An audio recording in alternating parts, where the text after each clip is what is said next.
प्रदेश विधान परिषद सचिवालय द्वारा अभी हाल ही में एक नोटिफिकेशन जारी किया गया है। किस लिए जारी किया गया है? वैकेंसीज़ का नोटिफिकेशन है, यानी टोटल 73 पोस्ट के लिए आपका ये नोटिफिकेशन निकाला गया है, जिसमें से 10 प्रकार के विभिन्न पद हैं। तो इस वैकेंसी के बारे में हम इस वीडियो में डिटेल से बात करेंगे, जानेंगे सभी ज़रूरी अहर्ताओं के बारे में, यानी क्वालिफिकेशंस के बारे में, और डिटेल सिलेबस के बारे में भी हम इस वीडियो में बात करेंगे।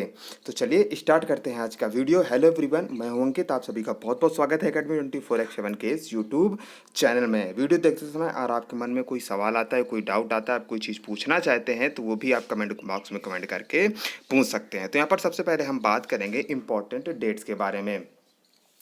तो इम्पॉर्टेंट डेट्स यानी आप कब से आवेदन कर सकते हैं। तो ऑनलाइन आवेदन प्रारंभ होने की तिथि है 18 सितंबर 2020 और रजिस्ट्रेशन की अंतिम तिथि कब तक है? 12 अक्टूबर 2020 तक, यानी कि आप 12 अक्टूबर तक रजिस्ट्रेशन कर सकते हैं। लगभग आपको 1 महीने का समय मिलने वाला है। अच्छा, फीस आप यानी कि शुल्क कब तक जाते हैं? तो 13 अक्टूबर 2020 तक शुल्क जमा कर सकते हैं। और जो फाइनल फॉर्म जो सबमिट है, सबमिट की लास्ट डेट है वो कब है? 16 अक्टूबर 2020। तो लगभग 1 महीने आपको फॉर्म भरने के लिए मिलने वाला है। अब बात करते हैं कुछ और महत्वपूर्ण सूचनाओं के बारे में, जिनसे आपको जानना है। बहुत से लोगों के मन में सवाल होगा कि सर इसमें 10 पोस्ट हैं, 10 प्रकार के पोस्ट हैं, तो हमको क्या एक ही फॉर्म अप्लाई करना होगा या अलग अलग पोस्ट के लिए अलग अलग फॉर्म अप्लाई करना होगा? तो जैसे ही आप इंपॉर्टेंट डेट्स के सेक्शंस के नीचे आएंगे तो यहाँ पर आपको मिलेगा कि आप अलग अलग फॉर्म हर एक पोस्ट के लिए अप्लाई कर सकते हैं। देखिए पॉइंट नंबर पहला यहीं पर लिखा है कि इस विज्ञापन में सम्मिलित समस्त पदों के लिए पृथक पृथक आवेदन पर प्रस्तुत किया जाना है तथा प्रत्येक पद के लिए पृथक पृथक परीक्षा शुल्क भी दिया जाना है। जी हाँ, यानी कि आप जितने भी पोस्ट के लिए अप्लाई करेंगे उतनी ही बार आपको फीस डिपॉजिट करनी होगी। इस बात को आप जरूर से याद रखें। अच्छा, कुछ लोगों के मन में क्वालिफिकेशन के लिए भी डाउट होगा कि जैसे कि कुछ लोग अपीयरिंग होंगे, यानी कि इस साल उनका रिजल्ट आने वाला है, तो उनके लिए भी यहाँ पर पॉइंट लिखा गया है कि अगर आप अपीयरिंग है तो आप अप्लाई कर सकते हैं, लेकिन क्या लिखा है यहाँ पर? प्रारंभिक परीक्षा की तिथि, यानी कि जो एग्ज़ाम डेट है, प्री एग्ज़ाम डेट है, वो उससे पहले आपकी वो जो क्वालिफिकेशन है कंप्लीट हो जानी चाहिए। जी हाँ, यानी कि जो प्री एग्ज़ाम डेट है उसके बाद आपकी क्वालिफिकेशन कंप्लीट नहीं होनी चाहिए। अगर आप उसके बाद कंप्लीट करते हैं तो वो आपको अवैध माना जाएगा, आपको वैकेंसी से हटा दिया जाएगा। तो इस बात को आप ज़रूर से याद रखें। चलिए आगे बढ़। अच्छा, कुछ लोगों के मन में आएगा कि अगर मैं क्वालिफिकेशन नहीं रख पा रहा हूँ या प्री एग्ज़ाम तक मैं कंप्लीट नहीं कर सकता हूँ, तो क्या मैं प्री एग्ज़ाम में बैठ नहीं सकता हूँ? तो आप बिल्कुल से बैठ सकते हैं, बिल्कुल से आप प्री एग्ज़ाम दे सकते हैं। फिलहाल फिर आप जब प्री दे लेंगे, मेंस दे लेंगे, और उसके बाद जब आप डॉक्यूमेंट वेरिफिकेशन के लिए जाएंगे तो वहाँ पर आपको हटा दिया जाएगा। तो इस बात को आप ज़रूर से दिमाग में रखें। अच्छा, आप अप्लाई इसलिए कर सकते हैं क्योंकि अप्लाई करते समय आपको कोई भी डॉक्यूमेंट अपलोड करना नहीं है। बाकी आपको जानते ही हैं कि आपको फॉर्म कैसे करना है। अच्छा, एक चीज़ और, आपको प्री और मेंस के लिए अलग अलग से अप्लाई करना होगा। यानी कि पहले तो आपने अप्लाई किया तो आप प्री एग्ज़ाम हो गया आपके बाद, जो बाकी फिर जिन्होंने प्री एग्ज़ाम पास किया उनको फिर मेंस एग्ज़ाम के लिए अलग से आवेदन पत्र जमा करना होगा तथा परीक्षा शुल्क भी देना होगा। जी हाँ, तो अलग से आपको एग्ज़ाम फीस मेंस के लिए भी देनी होगी, यानी प्री के लिए भी आप एग्ज़ाम फीस देनी होगी, आपको आवेदन करना होगा, और मेंस के लिए भी आपको आवेदन करना होगा। अच्छा, अब कुछ लोगों के मन में होगा कि अभी से मेंस के लिए आवेदन करना है। नहीं, पहले आप प्री पास करें, फिर मेंस जब प्री जो लोग पास हो जाएंगे वो फिर मेंस के लिए अप्लाई कर सकते हैं। चलिए, अब बाकी आप जो जैसे आप अप्लाई करते हैं, ऑनलाइन आवेदन करना है, आपको फ़ीस भी पे करनी है, और उसके बाद आपको फाइनल सबमिट आपको फॉर्म करना है। आपके पास एक वैलिड मोबाइल नंबर होना चाहिए, ईमेल आईडी होनी चाहिए, क्योंकि उसमें जो भी संबंधित जानकारियां हैं उसी में आपको बताई जाएंगी। जैसे कि एग्ज़ाम डेट है, आप कहाँ से एडमिट कार्ड डाउनलोड कर सकते हैं, वो सभी आपको यहाँ पर बताया जाएगा। तो यहाँ पर हाउ टू फिल फॉर्म, आपको ये सारी प्रोसेस आप कंप्लीट कर सकते हैं। यहाँ पर स्क्रीनशॉट के माध्यम से समझाया भी गया है कि कितने कितने फॉर्म को आप प्रोसेस आपके कितने स्टेप होंगे फॉर्म को भरने में। और देखिए एसबीआई का ही यहाँ पर आपका ये पोर्टल है, उसी से आप यहाँ पर जमा कर सकते हैं। आपका कार्ड किसी भी बैंक का हो चल सकता है, लेकिन एसबीआई पोर्टल के थ्रू ही आप फीस को डिपॉजिट करेंगे। चलिए आगे बढ़ते हैं। अब देखते हैं यहाँ पर आपका कि कितनी फीस आपको पे करनी होगी। तो ऑनलाइन आवेदन की प्रक्रिया में प्रथम चरण पश्चात द्वितीय चरण में दिए गए निर्देशों के अनुसार आवेदन शुल्क का भुगतान किया जाएगा। स्टेट बैंक के कलेक्ट के अतिरिक्त अन्य किसी माध्यम से भुगतान किया गया शुल्क स्वीकार नहीं किया जाएगा। देखिए यहाँ पर क्या लिखा है, वही पॉइंट यहाँ पर फिर से लिखा है कि प्रारंभिक परीक्षा एवं मुख्य परीक्षा हेतु पृथक शुल्क देय होगा। विभिन्न श्रेणी के अभ्यर्थियों को निम्नवत परीक्षा शुल्क देना होगा। अब देखिए कैटेगरी वाइज यहाँ पर आपको दिया गया है कि कौन कौन सी फीस आपको डिपॉजिट करनी है। तो जनरल और ओबीसी के लिए सेम फीस है, कितनी, 1050 रुपये, और ईडब्ल्यूएस के लिए भी इतनी ही है, 1050 रुपये। एससी और एसटी के लिए 800 रुपये देना होगा। और दिव्यांगजनों के लिए कोई परीक्षा शुल्क नहीं है, केवल ऑनलाइन प्रक्रिया शुल्क 50 रुपये आपको देना होगा। स्वतंत्रता संग्राम सेनानी आश्रित हैं जो फ्रीडम फाइटर डिपेंडेंट हैं, उनको जैसे वो जिस भी कैटेगरी में आते हैं उसी के हिसाब से उनको फीस पे करनी होगी। जनरल और ओबीसी में आते हैं तो उनको 1050 रुपये देने होंगे। एससी और एसटी में आते हैं तो 800 रुपये देने होंगे। और ईडब्ल्यूएस में आते हैं तो उनको 1050 रुपये देने होंगे। और महिलाएं भूतपूर्व सैनिक भी तदैव, यानी यहाँ पर इसी प्रकार से चलेगा। चलिए आगे देखते हैं। आपने फीस देख लिया। अच्छा, अब आप फॉर्म भर रहे हैं, भरते भरते आपके मन में आया, फाइनल सबमिट भी कर दिया, फिर आपने प्रिंट आउट लिया और देखा कि मैंने कुछ मिस्टेक कर दी, गलती कर दी, तो आप करेक्शन नहीं कर सकते हैं। जी हाँ, यहाँ पर आप करेक्शन नहीं करते हैं, लेकिन आपको यहाँ पर दूसरी सुविधा भी दी गई है। क्या कि आपने सबमिट कर दिया, पूरा फाइनल सबमिट कर दिया, अब आप करेक्शन करना चाहते हैं तो आपको दोबारा फिर से अप्लाई करना होगा। जी हाँ, पूरा एक नए सिरे से फिर से अप्लाई करना होगा। और जो आपने पहली बार अप्लाई किया है उसकी फ़ीस आपको वापस नहीं होगी। यानी कि अगर आप कोई करेक्शन करते हैं तो आपको 2 बार फीस पे करनी होगी, जो कि एक काफ़ी फ़ीस है। एक आम छात्र के लिए काफ़ी ज़्यादा फीस है, 1050 रुपये या फिर 800 रुपये काफ़ी ज़्यादा फीस है। तो आप फॉर्म को भरते समय बिल्कुल अच्छी तरीके से देख करके भरें, क्योंकि अगर आप फिर से अप्लाई करते हैं तो आपकी इतनी फ़ीस अप्लाई देनी होगी, आप करेक्शन नहीं कर सकते। अच्छा, अब आप सोचेंगे कि मैंने पहले भी अप्लाई किया और दोबारा भी फिर से भी अप्लाई करना है, तो कौन सा फॉर्म आपका मान्य होगा। तो जो आप दूसरी बार अप्लाई करेंगे तो वो दूसरी बार वाला आपका वो फॉर्म आपका अप्लाई होगा। जी हाँ, देखिए यहाँ पर ये लिखा है कि अंतिम आवेदन ही स्वीकार किया जाएगा तथा पूर्व में प्रस्तुत सभी आवेदन निरस्त माने जाएंगे या निरस्त कर दिए जाएंगे। तो इस बात को आपको दिमाग में रखना है, फॉर्म में कोई गलती ना हो, उसको अच्छी तरीके से देख करके भरें। अब देख लेते हैं कि कैटेगरी वाइज कितने पोस्ट हैं, कितनी कितनी वैकेंसीज हैं। तो टोटल 10 टाइप के पद हैं और कैटेगरीज वाइज आपकी यहाँ पर वैकेंसी देख लेनी है। तो समीक्षा अधिकारी यानी रिव्यू ऑफिसर टोटल 19 है, जनरल 10, ओबीसी 5, एससी 3, एसटी कोई पद नहीं है आरओ के लिए, और ईडब्ल्यूएस के लिए 1 पद है। अपर निजी सचिव के लिए आपको, एडिशनल प्राइवेट सेक्रेटरी के लिए टोटल 23 पद हैं। 10 OBC 10 general, 6 OBC, 5 SC, 0 ST और 2 ईडब्ल्यूएस। वृत्त लेखक यानी कॉपी राइटर टोटल 9 पद हैं। और कैटेगरी वाइज आप देख सकते हैं, यहाँ पर देखते हुए चल सकते हैं। समीक्षा अधिकारी यानी फिर से आरओ के लिए, लेखा यानी कि अकाउंटेंट के लिए, जी हाँ अकाउंटेंट के लिए 1 ही पद है, वो भी जनरल का, बाकी कोई पद नहीं है। शोध सहायक यानी कि रिसर्च असिस्टेंट, जी हाँ रिसर्च असिस्टेंट, तो उसके लिए टोटल 3 पद हैं। और कितना, 2 जनरल के और 1 ओबीसी के लिए, बाकी और कोई पद नहीं। सुरक्षा सहायक यानी कि सिक्योरिटी एडवाइज़र, मेल और फीमेल के लिए पद हैं। मेल के लिए टोटल 5 हैं, फीमेल के लिए 1 है।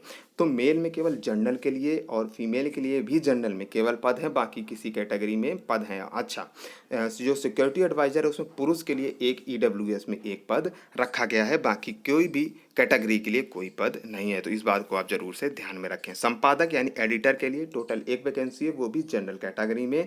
विशेष कार्याधिकारी प्रकाशन यानी कि स्पेशल एग्जीक्यूटिव ऑफिसर या फिर एग्जीक्यूटिव एडिटर, उसके लिए केवल 1 वैकेंसी है और वो भी जनरल कैटेगरी में ही वैकेंसी। अनुसेवक यानी कि सर्विसर, जी हाँ अनुसेवक का मतलब सर्विसर के लिए टोटल 10 पोस्ट है, जिसमें से 5 जनरल के लिए, 2 ओबीसी के लिए, 2 एससी के लिए, 0 एसटी के लिए और 1 ईडब्ल्यूएस के लिए। तो ये जो पोस्ट की आपने देख लिए 10 पोस्ट हैं और वैकेंसीज़ का वितरण भी आपने देख लिया, किस कैटेगरी के लिए कितनी कितनी वैकेंसीज है। रिक्तियों की संख्या घट बढ़ भी सकती है और रिजर्वेशन आपको जैसे मिलता है बाकी सभी वैकेंसीज़ में आपको इसमें वैसे ही मिलेगा। अच्छा, कुछ लोग अदर स्टेट से भी इसमें अप्लाई करेंगे, तो अदर स्टेट के कैंडिडेट सुन लें कि उनको एज अ जनरल कैंडिडेट ही माना जाएगा। चाहे आप अपने स्टेट में ओबीसी में आते हो, एससी में आते हो, एसटी में आते हो, लेकिन आप किसी दूसरे स्टेट में जब अप्लाई करते हैं तो एज अ जनरल कैंडिडेट ही काउंट किए जाएंगे। महिला अभ्यर्थियों के लिए यहाँ पर एक इंस्ट्रक्शन है इंपॉर्टेंट कि महिला अभ्यर्थियों के प्रकरणों में पिता पक्ष से निर्गत जाति प्रमाण पत्र ही मान्य होंगे। इस बात को आप जरूर से नोट करें, इस बात को जरूर से आप ध्यान रखें। चलिए, अच्छा, वैवाहिक स्थिति आप जानते हैं, बाकी जैसे सभी एग्जाम में होता है वैसे ही वैवाहिक स्थिति होनी चाहिए। अब एजुकेशन क्वालिफिकेशन की हम बात करते हैं, बहुत ही इंपॉर्टेंट है। एजुकेशन क्वालिफिकेशन आपको पता होनी चाहिए, उसी के अकॉर्डिंग आप उसी पोस्ट के लिए अप्लाई कर सकते हैं। तो सबसे पहले बात करते हैं विशेष कार्य अधिकारी प्रकाशन की, तो स्पेशल एग्जीक्यूटिव एडिटर। चलिए देखते हैं। तो इसमें पहला क्या है, इसके लिए क्या होनी चाहिए आपके, भारत में विधि द्वारा स्थापित किसी विश्वविद्यालय से साहित्य यानी लिटरेचर या किसी सामाजिक विषय में स्नातकोत्तर उपाधि उच्च गुणवत्ता का प्रकाशित कार्य पुस्तकालय में किसी उत्तरदायी पद पर कम से कम 5 वर्ष का कार्य करने का अनुभव, यानी कि आपसे यहाँ पर एक्सपीरियंस भी मांगा गया है। जी हाँ, प्रतिबंध यह है कि ऐसे व्यक्ति को अधिभार दिया जाएगा जिसके पास पुस्तकालय विज्ञान या विधि में उपाधि हो और जिसे विधायी प्रक्रिया में संसदीय कार्य का अनुभव हो, यानी कि यहाँ पर आपको जो एक्सपीरियंस है वो आपके लिए मस्ट है। संपादक एडिटर के लिए भारत में विधि द्वारा स्थापित किसी यानी कि आपको विश्वविद्यालय साहित्य अथवा किसी सामाजिक विषय में पोस्ट ग्रेजुएट स्नातकोत्तर होना है और संपादन अनुवाद या सारांश लेखन कार्य का कम से कम 5 वर्ष होगा अनुभव अथवा किसी विधानमंडल सचिवालय में उत्तरदायी पद पर 5 वर्ष की सेवा आपने की हो। आगे बढ़ते हैं, तीसरे पद की बात करते हैं। तो वृत्त लेखक यानी कॉपीराइटर, तो माध्यमिक शिक्षा परिषद उत्तर प्रदेश की इंटरमीडिएट परीक्षा उत्तीर्ण होना आवश्यक है तथा हिंदी आशुलिपि में 140 शब्द प्रति मिनट और अंग्रेजी आशुलिपि में 120 शब्द प्रति मिनट की आपको ये आपके पास इतनी योग्यता होनी चाहिए। जी हाँ, इतनी आपको योग्यता आपके पास होनी चाहिए। अब बात कर लेते हैं औरों की। रिव्यू ऑफिसर की, समीक्षा अधिकारी की, तो भारत में विधि द्वारा स्थापित किसी विश्वविद्यालय में स्नातक यानी आपको ग्रेजुएट होना चाहिए या सरकार द्वारा इसके समकक्ष मान्यता प्राप्त कोई अर्हता, यानी कि आपने जनरल बीए बीएससी या बीकॉम भी किया है या फिर आप बीटेक वगैरह भी हैं तो वो भी आप अप्लाई कर सकते हैं, यानी कि आपने अगर आप ग्रेजुएशन की डिग्री है आपके पास तो आप अप्लाई कर सकते हैं, यानी कि इसमें कोई विशेष स्पेशल रिक्वायरमेंट नहीं मांगी गई है इसमें, या फिर आपके पास कोई एक्सपीरियंस है ऐसा भी इसमें नहीं कहा गया है। तो सबसे ज़्यादा आप इसी में अप्लाई कर सकते हैं बिना सोचे समझे। अपर निजी सचिव के लिए आपको क्या है, तो अपर निजी सचिव यानी कि एडिशनल प्राइवेट सेक्रेटरी, इसके लिए आपको भारत में विधि द्वारा स्थापित किसी विश्वविद्यालय की स्नातक उपाधि या उत्तर प्रदेश सरकार द्वारा उसके समकक्ष मान्यता प्राप्त अर्हता, हिंदी आशुलेखन यानी शॉर्ट हैंड और हिंदी टंकण में क्रमशः न्यूनतम 80 शब्द प्रति मिनट और 25 शब्द प्रति मिनट की गति होना आवश्यक है, यानी आपको यहाँ पर जरूर से इस बात को ध्यान रखना है। और एक चीज़ यहाँ पर आपको CCC का डिप्लोमा आपके पास जरूर होना चाहिए। नाइलेट यानी कि जो पहले की डोएक के नाम से जानी जाती थी उसका आपके पास CCC का डिप्लोमा भी होना चाहिए अपर निजी सचिव के लिए अगर आप पोस्ट के लिए अप्लाई करते हैं। अब आरओ यहाँ पर अकाउंटेंट, लेखा यानी अकाउंटेंट की बात हो रही है, तो इसके लिए आपके पास बीकॉम, जी हाँ बीकॉम में आपके पास ग्रेजुएट डिग्री होनी चाहिए और साथ में आपके पास ओ लेवल का भी सर्टिफिकेट होना चाहिए, कंप्यूटर डिप्लोमा ओ लेवल का आपके पास होना चाहिए। अगर आपके पास नाइलेट या डोएक का है तो बहुत ही अच्छी बात है, आप बिल्कुल से अप्लाई कर सकते हैं। नेक्स्ट है शोध सहायक। शोध सहायक में आपको क्या करना है, किसी विश्वविद्यालय साहित्य अथवा किसी सामाजिक विषय में स्नातकोत्तर पोस्ट ग्रेजुएट होना चाहिए, उपाधि धारक हो एवं किसी शोध पुस्तकालय अथवा विधानमंडल पुस्तकालय में उत्तरदायी पद पर कम से कम 3 वर्ष शोध कार्य अथवा सेवा का अनुभव हो, यानी यहाँ पर भी आपसे एक्सपीरियंस मांगा गया है। अब सिक्योरिटी एडवाइजर की बात करते हैं। सुरक्षा सहायक पुरुष के लिए तो आपके पास इंटरमीडिएट की परीक्षा पास होनी चाहिए आपके पास, या फिर उसके समकक्ष आपके पास कोई परीक्षा पास होनी चाहिए। ऊंचाई आपकी 1.68 मीटर, वजन 59 केजी, सीना चेस्ट आपका 86 सेंटीमीटर विदाउट एक्सपेंशन यानी बिना फुलाए हुए और 91 सेंटीमीटर फुलाकर। ऐसे अभ्यर्थियों को अधिभार प्रदान किया जाएगा जिनके पास सेना, नौसेना, वायुसेना, पुलिस, प्रांतीय सशस्त्र पुलिस पीएसी और प्रांतीय रक्षक दल पीआरडी, राष्ट्रीय कैडेट कोर, टेरिटोरियल आर्मी और होम गार्ड्स का अनुभव हो, यानी कि जिनके पास इन सभी वैकेंसी पोस्ट में या फिर इन्हीं सर्विसेज में जो काम कर चुके हैं या कर रहे हैं तो उनको वरीयता दी जाएगी। ऐसा ही आपका सुरक्षा सहायक महिला के लिए भी है। इनकी ऊंचाई कितनी होनी चाहिए मैदानी क्षेत्र के लिए। अगर आप किसी अ, जैसे जैसे मैदानी क्षेत्र है और पर्वतीय क्षेत्र है, यानी कि प्लेन्स रीजन से और आप माउंटेन रीजन से यानी हिल रीजन से आते हैं, तो अलग अलग यहाँ पर ऊंचाई दी गई। 1.52 मीटर मैदानी क्षेत्र के लिए, पर्वतीय क्षेत्र के लिए 1.47 मीटर। यहाँ पर वजन कितना होना चाहिए 45 टू 58 केजी। यहाँ पर फिर वही बात है कि अगर आप इन विभिन्न पदों के लिए में हैं, इनके पास आपके पास अनुभव है, तो आपको जरूर से वरीयता दी जाएगी। अनुसेवक यानी सर्विसर के लिए आपके पास किसी मान्यता प्राप्त संस्था से कक्षा 5 की परीक्षा उत्तीर्ण होना आवश्यक है। जी हाँ, यानी ये फोर्थ कैटेगरी की आपकी वैकेंसी हो जाएगी 10वें नंबर की। सिर्फ 5वीं कक्षा आपके पास उत्तीर्ण होनी चाहिए। चलिए आगे बढ़ते हैं। अब देखते हैं यहाँ पर आप देखते हैं यहाँ पर कि आपको आपके वेतन के बारे में भी यहाँ पर डिटेल से बताया गया है। तो आप वहाँ पर वेतन की हम ज़्यादा बात नहीं करते हैं, आप यहाँ पर आराम से वीडियो को पॉज करके आराम से वेतन के बारे में देख सकते हैं, या फिर आप नोटिफिकेशन को डाउनलोड करके भी आप देख सकते हैं। चलिए, अगर आपके मन में कोई सवाल आता है, आप कोई चीज़ पूछना चाहते हैं, तो आप वो भी कमेंट बॉक्स में कमेंट करके पूछ सकते हैं। अच्छा, कुछ लोगों के मन में आएगा कि इसमें मेडिकल होगा या नहीं होगा, तो इसमें मेडिकल आपका होगा। यहाँ पर ये भी दिया है, शारीरिक स्वास्थ्य था किसी भी पद पर तब तक नियुक्त नहीं किया गया जब तक कि उसका मानसिक और शारीरिक दृष्टि से स्वास्थ्य अच्छा ना हो। तो यहाँ पर ये बात दी गई है, मेडिकल आप जरूर से आप अपना चेक करवा लें पहले ही। अगर आपको लगता है कि आप फिट हैं, तो आप आराम से अप्लाई कर सकते हैं, आप कर भी सकते हैं, लेकिन आपका इतना याद रखें कि आपका मेडिकल जरूर से होगा। अब एज रिस्ट्रिक्शंस यानी कि आपके एज आयु सीमा आपकी कितनी होनी चाहिए, तो यहाँ पर अलग अलग पद के लिए अलग अलग आयु है।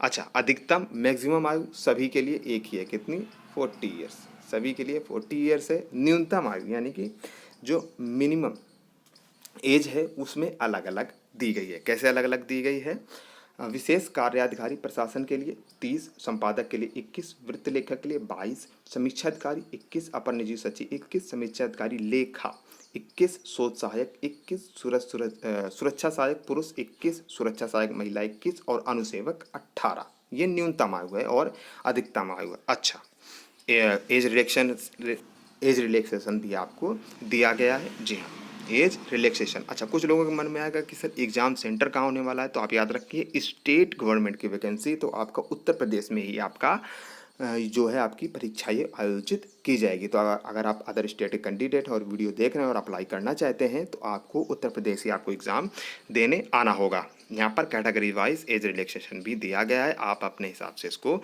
वीडियो को आराम से पॉज करके देख सकते हैं। चलिए, यहाँ पर अब देखिए, यहाँ पर क्या लिखा हुआ है कि परीक्षा से संबंधित महत्वपूर्ण सूचनाएं। प्रारंभिक परीक्षा में सफल होने वाले अभ्यर्थियों को मुख्य परीक्षा हेतु पुनः ऑनलाइन आवेदन प्रस्तुत करना होगा तथा निर्धारित शुल्क भी देना होगा, जो कि हम ऊपर डिस्कस कर चुके हैं। मुख्य परीक्षा में सम्मिलित किए जाएंगे, जो अभ्यर्थी मुख्य परीक्षा में सम्मिलित किए जाएंगे, उन्हें प्रारंभिक परीक्षा के अनुक्रमांक पर ही मुख्य परीक्षा देनी होगी। यानी कि जो आपका प्री में आपका जो रोल नंबर होने वाला है, वो मेंस में भी आपका वही रोल नंबर होगा। प्रारंभिक परीक्षा मुख्य परीक्षा की तिथियां पृथक से निर्धारित की जाएंगी, जिसकी सूचना वेबसाइट पर उपलब्ध होगी। अभ्यर्थियों को परामर्श दिया जाता है कि वह वेबसाइट को अवलोकित करते रहें, यानी कि विजिट करते रहें, देखते रहें। तो आपको अभी एग्ज़ाम डेट नहीं बताई गई है। जी हाँ, यहाँ पर क्या दिया गया है कि समस्त पदों हेतु केवल एक ही प्रारंभिक परीक्षा का आयोजन किया जाएगा, केवल अनुसेवक के पद को छोड़कर, जिसके लिए पृथक से प्रारंभिक परीक्षा का पाठ्यक्रम घोषित किया जाएगा, उसके लिए अलग से परीक्षा आयोजित की जाएगी। तो इस बात को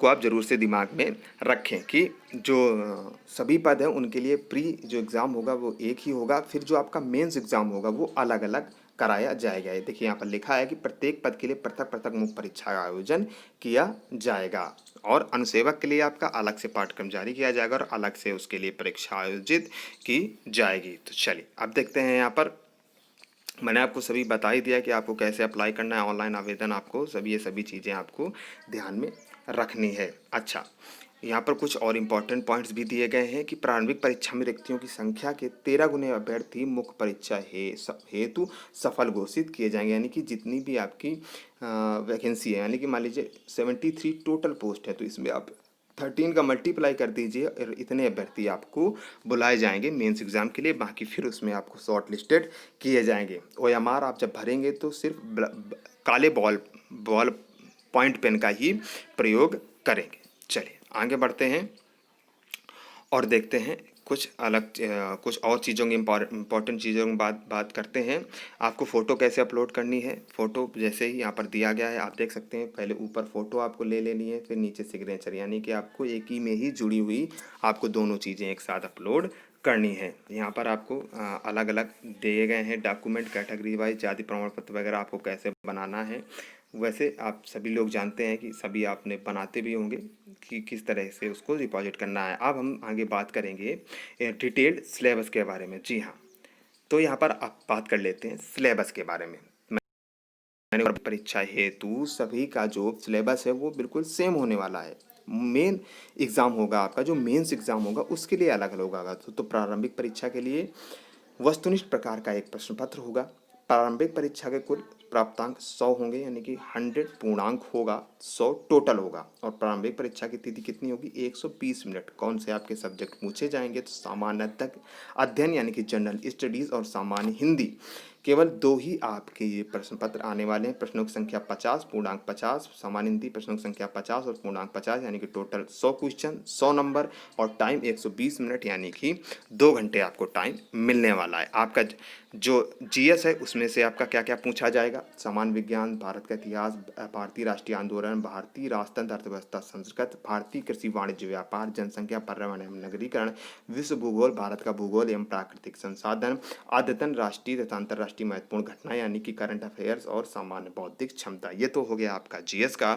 नेक्स्ट बात करते हैं हिंदी की। हिंदी में बहुत ही सिलेक्टिव टॉपिक्स आपको पढ़ने हैं। कौन कौन से? और प्रत्येक में से देखिए 10 शब्द, 10 वाक्य, 10 शब्द, 10 शब्द, 10 शब्द ये आपके पूछे जाएंगे। तो विलोम शब्द, वाक्य एवं वर्तनी शुद्धि, अनेक शब्दों के लिए एक शब्द, तद्भव एवं तत्सम और पर्यायवाची शब्द। बाकी इस और एक्स्ट्रा आपको हिंदी में कोई भी चीज़ पढ़ने की आवश्यकता नहीं दी गई। यहाँ पर डिटेल दे दी गई है पहले ही, और आपको ये 5 टॉपिक दे दिए गए हैं। अब बात करते हैं मुख्य परीक्षा की। तो अब आपको पोस्ट वाइज यहाँ पर मैं कुछ पोस्ट की ही बात करूँगा और बाकी आप नोटिफिकेशन में देख सकते हैं, क्योंकि मैं अगर सभी पोस्ट के लिए बात करूँगा तो आपका वीडियो लंबा हो जाएगा। अच्छा, कोई मन में आप सवाल आता है किसी पोस्ट को लेकर के, तो वो आप जरूर से पूछ सकते हैं। तो यहाँ पर समीक्षा अधिकारी के लिए मेंस का आप एक यहाँ पर सिलेबस देख सकते हैं। General study and general Hindi प्रश्नों की संख्या होने वाली है जीएस की 140 और पूर्णांक होगा 140, और हिंदी की होने वाली है 60 और पूर्णांक होना है 60। यानी कि यहाँ पर आप प्री में था 100 क्वेश्चन, अब यहाँ पर क्वेश्चन की संख्या बढ़ गई, कितना?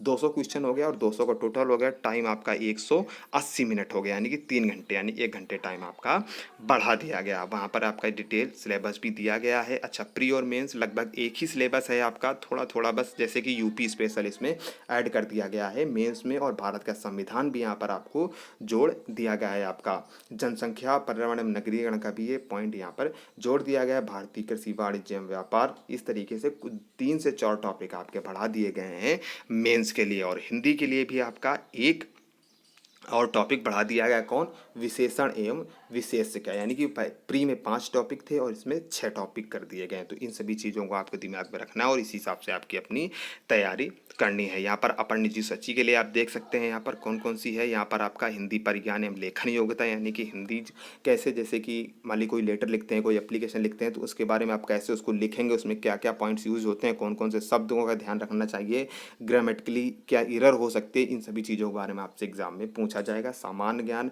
सामान्य बुद्धि परीक्षण, 150 क्वेश्चन, 150 टोटल और 120 मिनट का आपको टाइम दिया जाएगा। यहाँ पर आप डिटेल से इसका सिलेबस भी देख सकते हैं। सहायक सुरक्षा सहायक पुरुष एवं सुरक्षा सहायक महिला के लिए यहाँ पर हिंदी परिज्ञान लेखन ज्ञान, सामान्य बुद्धि परीक्षा, 150 क्वेश्चन और 150 टोटल और टाइम आपका 120 मिनट। ये हम मेंस का सिलेबस डिस्कस कर रहे हैं। यहाँ पर आप डिटेल सिलेबस आप ये देख सकते हैं। शोध सहायक के लिए क्या क्या आने वाला है? सामान्य हिंदी, सामान्य ज्ञान, पद के कार्यों या दायित्वों से संबंधित प्रश्न, यानी कि शोध सहायक में आपका जैसा पद है उसी हिसाब से आपके क्वेश्चंस पूछे जाएंगे। प्रश्नों की संख्या 30 हिंदी से, 30 सामान्य ज्ञान से, और पद के कार्यों और दायित्वों से संबंधित 40 क्वेश्चन, यानी कि 40, 30, 70, 30, 100 क्वेश्चन, 100 नंबर, और टाइम 1.5 घंटे का यहाँ पर आप दिया गया है। जी हाँ, टाइम यहाँ पर इस पद के लिए घटा दिया गया है, 1 घंटे 30 मिनट का टाइम दिया गया है। और कौन कौन से टॉपिक आपके आएंगे ये टॉपिक आप देख सकते हैं। अब विशेष कार्याधिकारी प्रकाशन,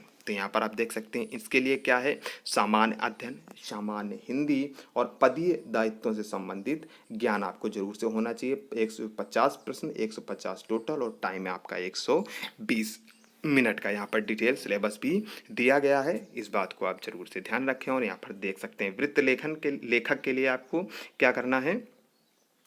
हिंदी परिज्ञान एवं लेखन योग्यता, सामान्य ज्ञान, समान बुद्धि परीक्षण, टोटल 50-50 हर एक से क्वेश्चन, हर एक टॉपिक से 50, सब्जेक्ट से 50-50, 150 का टोटल, 150 का पूर्णांक और 120 मिनट का टाइम। याद रखें इसमें द्वितीय चरण भी है और द्वितीय चरण में आपका आशुलेखन भी है, आपका शॉर्ट हैंड वगैरह भी है, टाइपिंग भी है। इस बात का आप जरूर से याद रखें। समीक्षा अधिकारी अकाउंटेंट, तो सामान्य अध्ययन और समान हिंदी, बही खाता, लेखाविधि एवं अंकगणित, तो सभी के 50-50 क्वेश्चन, 50-50 नंबर, 150 क्वेश्चन, 150 टोटल और 120 मिनट का टाइम। यहाँ पर भी आप डिटेल से इसका सिलेबस देख सकते हैं। संपादक की बात करें तो समान ज्ञान, समान हिंदी, पदी दायित्वों से संबंधित ज्ञान, 150 क्वेश्चन, 150 का टोटल और 120 मिनट का टाइम यहाँ पर दिया गया है। चलिए अब देखते हैं यहाँ पर लास्ट क्या है आपका। इसमें द्वितीय चरण की भी होगी जो शारीरिक दक्षता परीक्षा है, जिसमें कि जो आपका जैसे कि अनुसेवक है, अनुसेवक की पोस्ट के लिए भी आपको याद रखना है। प्रश्नगत पद पर चयन 2 चरणों में संपादित किया जाएगा। प्रथम चरण में एक स्क्रीनिंग परीक्षा होगी जो वस्तुनिष्ठ प्रकार की होगी, केवल एक प्रश्न पत्र होगा। उपरोक्त परीक्षा के कुल प्राप्तांक 100 होंगे। परीक्षा की अवधि 120 मिनट होगी। अनुसेवक के लिए द्वितीय चरण में शारीरिक दक्षता परीक्षा होगी। मुख्यतः पुरुष अभ्यर्थियों के लिए साइकिल चलाना होगा जो अहरकारी प्रकृति का होगा। शारीरिक दक्षता परीक्षा से महिला एवं दिव्यांग अभ्यर्थियों को छूट दी जाएगी, यानी कि उनको जो फिजिकल एलिजिबिलिटी टेस्ट है उसमें से महिला एवं दिव्यांगों को छूट दी जाएगी। क्या होगा, सामान्य ज्ञान और सामान्य हिंदी, टोटल 100 क्वेश्चन, 100 नंबर का टोटल होगा और 120 मिनट का टाइम दिया जाएगा। तो ये सभी डिटेल सिलेबस रहा। आप वीडियो को पॉज करके आराम से सभी डिटेल सिलेबस को पढ़ सकते हैं, किस किस टॉपिक से कौन कौन से आपके क्वेश्चंस आने वाले हैं। इस बात को जरूर से आप ध्यान में रख सकते हैं, इस बात को आप देख सकते हैं। तो अब वीडियो देखते समय आपके मन में अगर अभी भी कोई सवाल रह गया, कोई चीज़ आप पूछना चाहते हैं, अच्छा कुछ लोगों के मन में होगा नेगेटिव मार्किंग के लिए, तो नेगेटिव मार्किंग अभी बताया नहीं गया है, उसको भी हम बाद में आपको एक चैनल में ही पोस्ट डाल करके वो भी आपको अपडेट कर देंगे जैसे ही कोई जानकारी मिलती है। एग्ज़ाम डेट के बारे में भी अभी कोई क्लियर अनाउंसमेंट नहीं है, तो वो भी आपको बता दी जाएगी। तो आप सभी चीज़ों के बारे में आपको जानकारी मिल गई होगी। वीडियो अगर आपको पसंद आता है तो लाइक और शेयर जरूर से करें। अगर आपने अभी तक चैनल को सब्सक्राइब नहीं किया तो चैनल को जरूर से सब्सक्राइब कर लें। आप हमारे सोशल मीडिया हैंडल से भी जुड़ सकते हैं, जैसे कि हमारा फेसबुक पेज है, इंस्टाग्राम पेज है, इन सभी के लिंक आपको डिस्क्रिप्शन बॉक्स में मिल जाएंगे। हमारी वेबसाइट भी है जिसका भी लिंक आपको डिस्क्रिप्शन बॉक्स में मिल जाएगा। Thanks for watching. मिलते हैं नेक्स्ट वीडियो में, तब तक के लिए आप सभी का बहुत बहुत धन्यवाद।